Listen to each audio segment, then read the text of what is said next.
It all begins in pre-millennial Britain, when two blokes move into a flat in this corner of West London. They mainline MTV, and watching it, they marvel at just how primped, how preened, how manufactured the music industry is.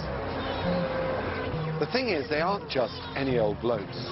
The guys living in this street in 1999 are Damon Albarn, standout talent of modern British pop, and his best mate, a brilliant artist called Jamie Hewlett. Damon was a huge star, thanks to his work with his band Blur. And Jamie had become an underground sensation, thanks to his comic strip, Tanko. I'd known Damon for years, but then we ended up sort of sharing a flat, and had the idea for doing Gorillas. I like being part of something. I don't like being a front man. We'd sit and watch MTV and just shake our heads at how awful everything was. And so we decided we'd have a go, and just to make the challenge even harder, we'd make a cartoon band. In a bag, I'm useless. You're very lucky if you meet a partner like that to work with. He instilled a lot of humour and perspective for me. Damon and Jamie's cartoon band took on the world and won.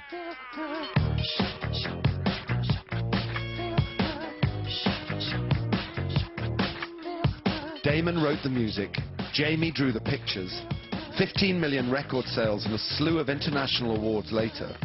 Now it's time for this extraordinary artistic partnership to embrace a new challenge. And that new challenge would be Chinese opera, obviously.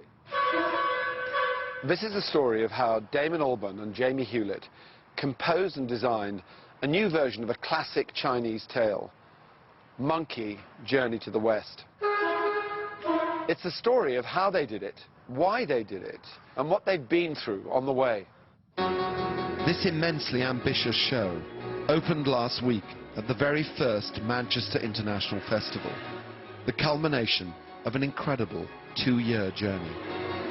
So let's rewind and find out just how Damon, Jamie, a hotshot Chinese director, a bunch of Chinese vocalists, 35 acrobats, a full orchestra, and a frightening number of martial artists got together in the first place.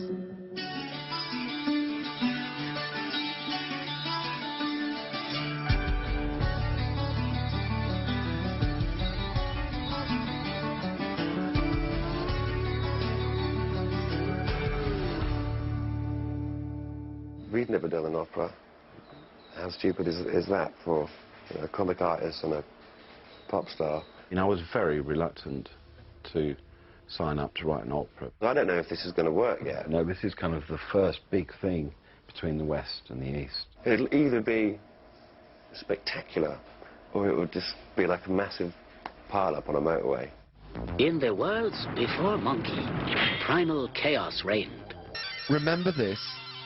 Monkey's one of China's most famous stories, written in the 16th century. But for many Brits of a certain age, it means just one thing. This cult TV show from the late 70s. The nature of Monkey was irrepressible. You might find it hard to believe, but this was the very first thing that Damon Albarn and Jamie Hewlett thought of when they were approached to compose music and design set and costumes for a new opera version of the Monkey story. When I say rain, it's going to rain, real rain. Monkey, the great sage, delivers! Monkey magic, monkey magic, monkey magic.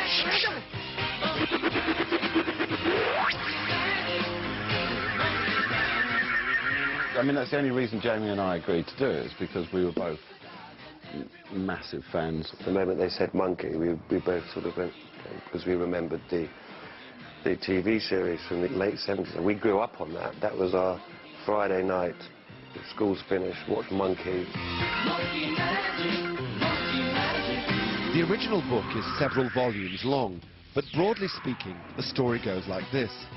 Monkey, along with the Buddhist monk Tripitaka, the man-pig Pigsy, the river demon Sandy, and the white horse, formerly a dragon, are on a journey to the west. They're going from China to India, to find some holy scriptures.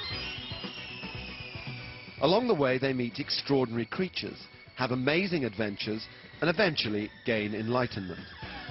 So really, your starting point is Monkey, the TV series. Yeah. And we're both born year of the monkey, you see. So it was all starting to look too good to be true. Hang on, maybe we should definitely do this.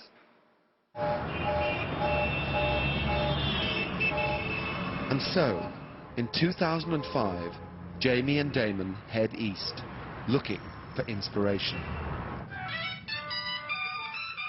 I had to find some connection. It's so hard sitting here and going, right, I've got to write something which has some sort of resonance with China and the music. So where did you get to in China? They're called the semi-autonomous provinces, like where the Dong people live and the Miao people. The Dong people and the Miao Yeah. people. Could be out of the monkey itself, couldn't it? Yeah, or out of an Edward Lear poem.